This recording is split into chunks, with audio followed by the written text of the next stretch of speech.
चलिए अगले सेगमेंट का रुख करते हैं और अगले सेगमेंट में सर जो है लगातार हम एक के बाद एक जो है इस पूरे हफ्ते और पहले भी पीएसयूज़ पे जो है हमारा फोकस रहता है।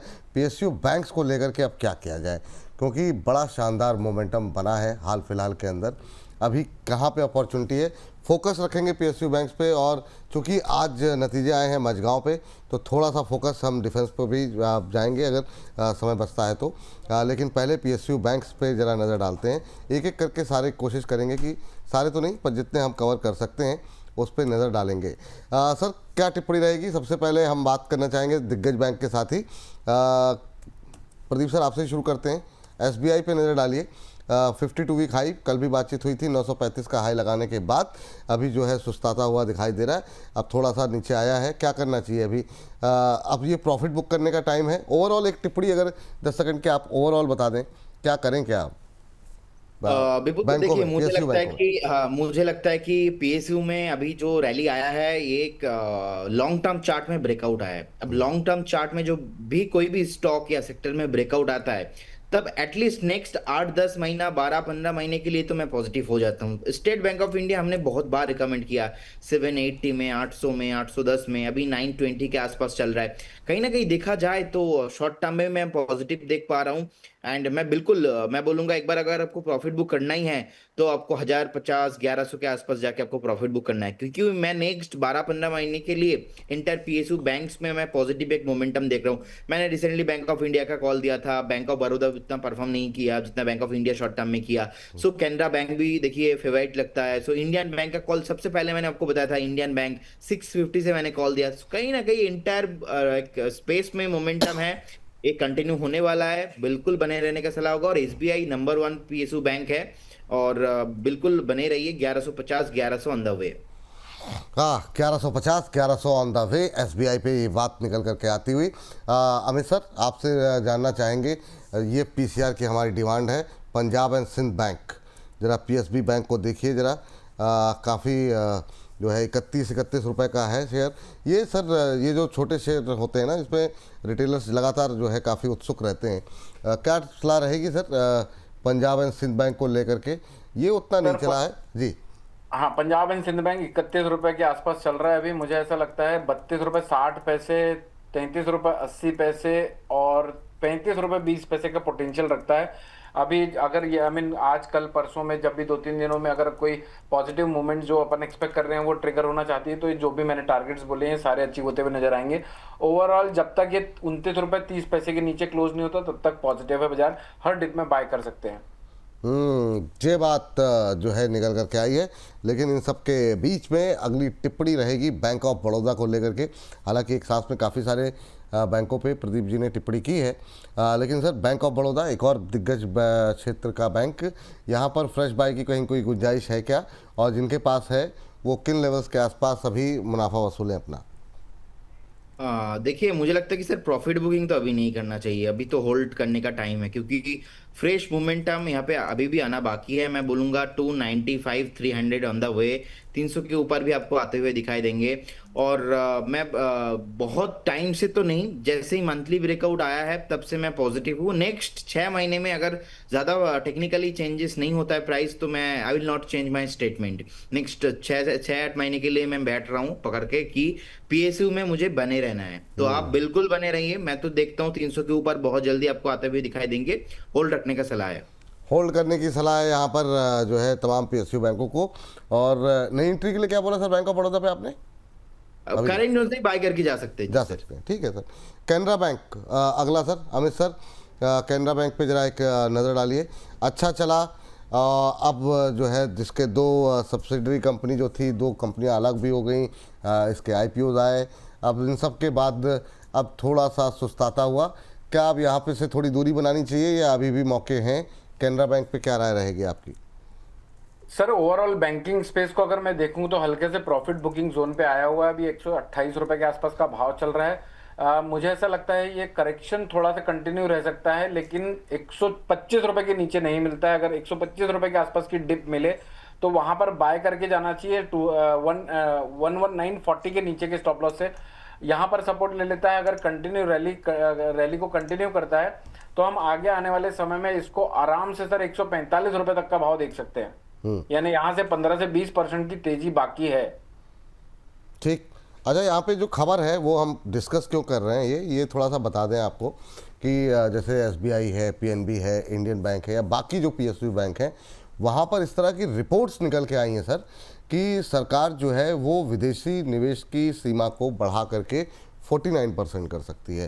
तो ये एक बड़ी खबर है कि पीएसयू बैंक को लेकर के अगर यहाँ पर विदेशी निवेश बढ़ता है, और इसके अलावा पहले ही इस तरह की खबरें लगातार फ्लोट हैं कि सरकार छोटे छोटे बैंकों को हटा करके अब कोशिश में रहे कि वो 3-4 बैंकों के रूप में ही रहे, ताकि उनकी जो विदेशों के अंदर जो है वो उनकी जो साख है वो और ज़्यादा बढ़ सके।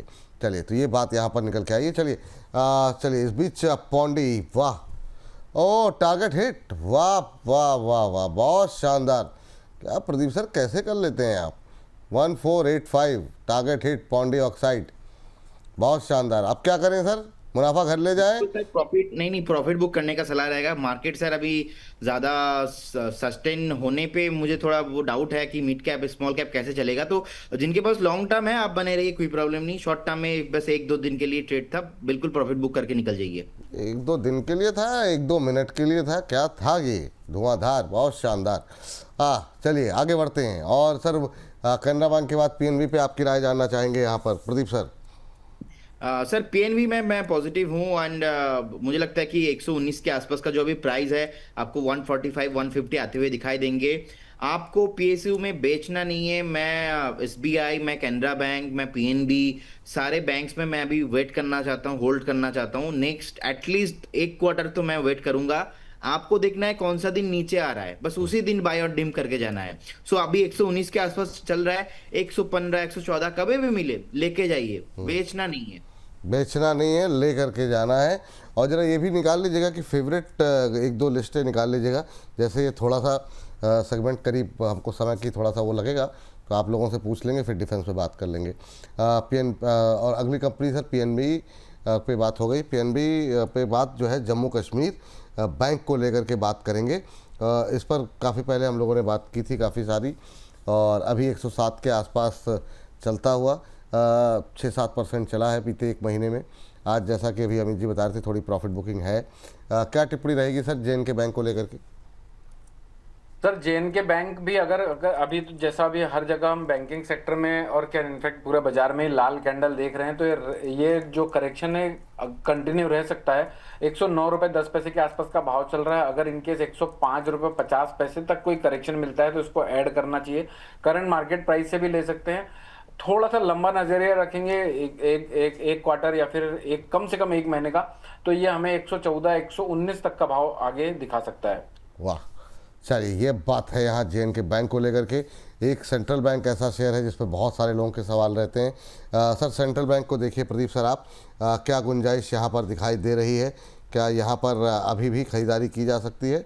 30-40 रुपये का शेयर है, ये भी 7-8% चला है बीते 1 महीने में। सर पर्टिकुलर ये बैंक को मैं एक बार थोड़ा इग्नोर करना चाहूंगा।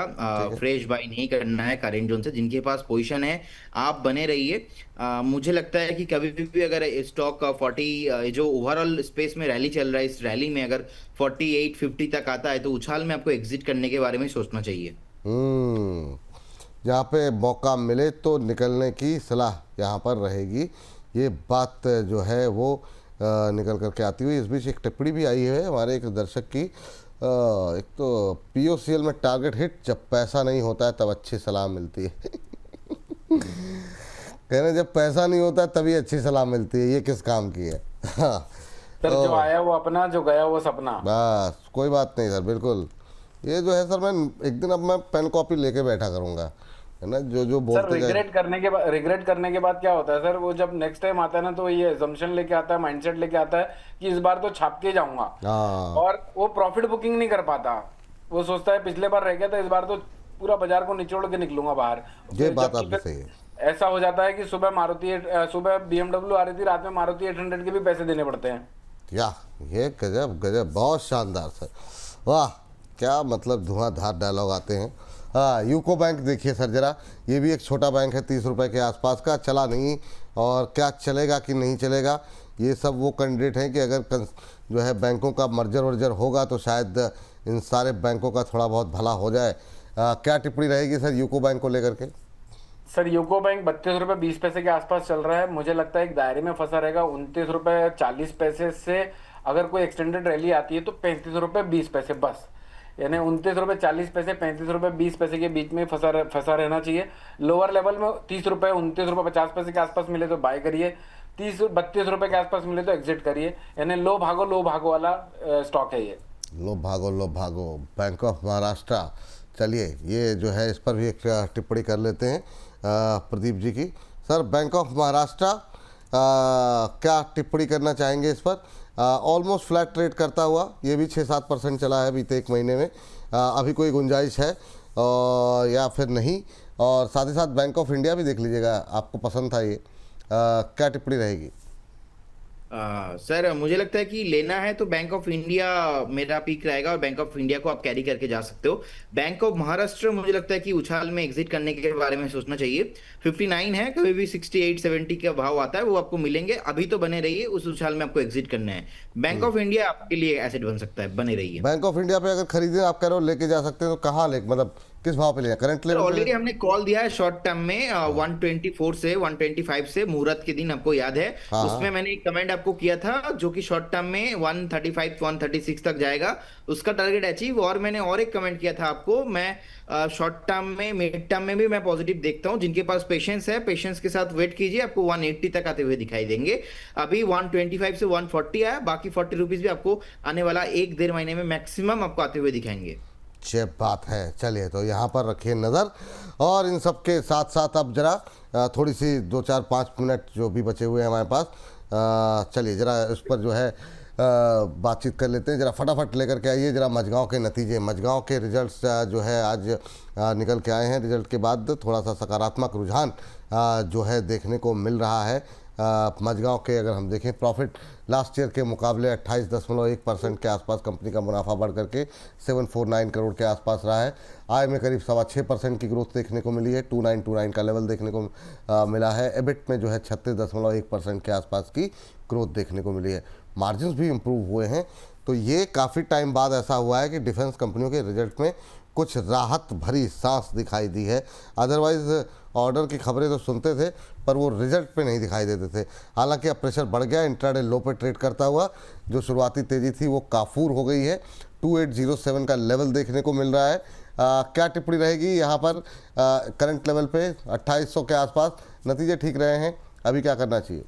सर ये नतीजे ठीक रहे हैं, यहाँ पर वही वाली बात अप्लाई होती है, जो दिखता है वो होता नहीं, और जो होने वाला होता है वो दिखाया नहीं जाता। नतीजों के बेसिस पे लोग बाय कर लेंगे तो मुझे लगता है वो नुकसान खा सकते हैं, क्योंकि मुझे टूटता हुआ दिख रहा है 2700 रुपये तक।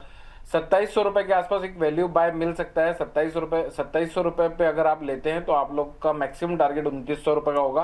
फ्रेश खरीदारी करनी है, अगर यहाँ पर नहीं आता है बाजार, यानी लोअर लेवल नहीं आते हैं, तो भी 2917 के ऊपर का अगर क्लोज मिले तो ही लेना है। तब उस केस में हम 3100 और 3200 रुपये की टारगेट देख सकते हैं, लेकिन उसके लिए 2917 रुपये के ऊपर की क्लोजिंग आना कंपलसरी है। चलिए ये बात यहाँ पर निकल करके आई है। हाँ चलिए, मझगांव डॉक को लेकर के, मझगांव डॉक के बाद थोड़ी सी बात कर लेते हैं कोचिन शिपयार्ड को लेकर के। ये भी थोड़ा सा, ये सारे पूरे थीम में ही हम देख रहे हैं कि प्रॉफिट बुकिंग हावी होती हुई दिखाई दे रही है। सर ये सब लाल निशान में फिसलते हुए, प्रदीप सर आप देखिए 1813 के आसपास कोचिन शिपयार्ड, क्या करना चाहिए अभी? क्या ख़राब लग रहा है? विपुल जी बिल्कुल बने रहना है। का जो टॉप था ना, रिसेंट टॉप, वो टॉप बेसिकली था 2350 2400 के आसपास। तो मुझे लगता है कि 2300 टारगेट के लिए एक बार हमें वेट करना चाहिए, और बजट से पहले पहले भी पॉसिबल है। एक बार अगर मोमेंटम आता है ना, मोमेंटम बहुत तेजी के साथ आता है, तो इसीलिए तो मुझे लगता है कि एक बार वेट करना चाहिए। अभी वेट करना चाहिए, खरीदना अभी तो खरीदना नहीं है ना अभी? खरीद के भी जा सकते हो, व्यू रखना चाहिए मिनिमम 6 मंथ। ठीक है। जीआरएससी सर, चूँकि नतीजे मझगांव के आए हैं तो जितनी भी शिपिंग की कंपनियां उस पर आपका रुख जानना चाहेंगे, क्या टिप्पणी रहेगी आप बताइए अमित जी। जीआरएससी अभी अगर हम देखें 2570 के आसपास ऑलमोस्ट फ्लैट ट्रेड करता हुआ जीआरएससी का शेयर, और सब में प्रॉफिट बुकिंग हावी होती हुई दिखाई दे रही है अभी फिलहाल के लिए। जी पूरा defence sector sir profit booking zone पे लग रहा है। जीआरएससी भी ऐसी भी मुझे करीब करीब 2440 रुपए तक गिरता हुआ नजर आ रहा है। अभी 2572 का रेट चल रहा है। और ये जो मार्केट में फॉल आ रहा है सर, इसमें सबसे बड़ा कुछ हद तक डिफेंस सेक्टर का भी योगदान रहेगा। तो सर इसी तरह से इंडेक्स मैनेजमेंट होता है। लोग सोचते हैं कि भाई निफ्टी टूट नहीं रही है और कुछ स्टॉक हमारे टूट रहे हैं, तो उसमें से डिफेंस सेक्टर ने निफ्टी को भी रोका हुआ है। मुझे इसमें लगता है फ्रेश एंट्री नहीं करनी चाहिए। फ्रेश एंट्री करना है तो 2710 के बाद करना है, वरना बाजार गिरता हुआ हमें 2450 और प्रोबेबली 2320 तक भी दिख सकता है। करंट मार्केट में आप अगर लॉन्ग हैं तो प्रॉफिट बुक कर लीजिए। फ्रेश लॉन्ग 2911 के बाद 2711 के बाद करिए, वरना लोअर लेवल का वेट करिए। चलिए, लास्ट 3 काउंटर जो है फटाफट हम जानना चाहेंगे। आप बीडीएल देखिए, प्रदीप सर बीईएल देखें, और उसके बाद एचएल। ये 3 बड़े काउंटर पे काफ़ी सवाल रहते हैं। उसके बाद जो है सेगमेंट को करते हैं समाप्त, क्योंकि हर्ष आ चुके हैं। प्रदीप सर आप देखिए बीईएल को क्या करना चाहिए। लेवल्स तो अब तो याद ही हो गए होंगे, हम लोग डेली डिस्कस करते हैं। आज की गिरावट में क्या और नीचे जा करके खरीदें या करंट लेवल ठीक है? देखिए, जितना थोड़ा नीचे खरीदेंगे उतना ही बेटर है। 390 से लेके 400 के आसपास खरीद लीजिए और व्यू रखिए एटलीस्ट 12-15 महीने का। मैं तो देख पा रहा हूँ यहाँ पे 440 एंड उसके बाद 550 का टारगेट, और हमने बहुत लोअर टाइम फ्रेम से रिकमेंड भी किया है स्टॉक को। अभी भी इसमें वैल्यू है, वैल्यू मतलब अनलॉकिंग होना बाकी है। और जिस तरीके का ऑर्डर बुक देख पा रहा हूँ, हर 2-3 हफ्ते में कुछ ना कुछ बीएल को मिलता ही है। अगर आप इंडस्ट्री के पी देखेंगे, कंपेयर करके देखेंगे, स्टॉक का जो प्राइस टू अर्निंग रेशियो है बहुत अभी नीचे ही है, तो वैल्यूएशन के हिसाब से भी ठीक है मोटा मोटा। सो मार्केट कैप भी ऑलमोस्ट बढ़िया है, और जिनके पास पोजीशन है बने रहिए, फ्रेश बाई भी करने के बारे में सोचिए। बीएल स्टॉक डेफिनेटली पोर्टफोलियो में होना चाहिए ही चाहिए। बीडीएल सर आपकी राय? सर बीडीएल में भी मुझे प्रॉफिट बुकिंग कंटिन्यू होती हुई नजर आएगी, ऐसा लगता है। एक बार अगर ये 1470 रुपए का लेवल काट देता है तो हमें अगेन 1440 रुपए तक का फॉल दिख सकता है। फ्रेश खरीदारी करनी है तो सिर्फ और सिर्फ 1590 के बाद करनी है, वरना बाजार टूट रहा है, टूटने दीजिए, सस्ते में लेने का वेट करिए। ठीक है। एचएल में क्या करें सर? प्रदीप सर आप देख लीजिए एचएल को, और फिर इस सेगमेंट को समाप्त करते हैं और अगले सेगमेंट का आगाज करते हैं। ब्रोकर बोलेगा। बिल्कुल जी, देखिए एचएल भी मेरा फेवरेट रहा है, हमने बहुत बार रिकमेंड किया है। फरवरी मार्च के टाइम पे जब 3600 था, 3700 था, उस टाइम पे मैं क्लिप भी देख रहा था बोनस के साथ, तो वहाँ पे भी हमने रिकमेंड किया था। उसके बाद 4200 4300 जब भी आया था, बार बार हमने रिकमेंड किया। तो मुझे लगता है जिनके पास पोजीशन है बने रहिए। आप ऐसे ना नहीं कर सकते कि 4900 पे आपने बाय किया तो आपने 5000 पे बेच दिया, 4400 पे बाय करके 4800 पे बेच दिया। ऐसे एचएल बीएल के साथ नहीं करना चाहिए। डिफेंस एक थीम है, विकसित भारत का जो 2047 का जो थीम है, एंड इस बार बजट में भी बहुत कुछ डिफेंस को लेके हाई पॉसिबिलिटीज है तो आने वाला है। सो मुझे लगता है कि आप अगर बीएल और एचएल को बाय कर रहे हो तो एटलीस्ट 1.5 से 2 साल वेट कीजिए। आपको एक सिग्निफिकेंट मोमेंटम पर्टिकुलर ये 2 स्टॉक्स में आते हुए दिखाई देंगे। और इंटर डिफेंस में मैं पॉजिटिव ही हूँ। छोटा मोटा जो डीप आएगा, डीप में एक्यूमुलेशन करने का प्लानिंग कीजिए। बहुत अच्छी बात। चलिए, इसी के साथ इस सेगमेंट को करते हैं यहाँ पर हम समाप्त।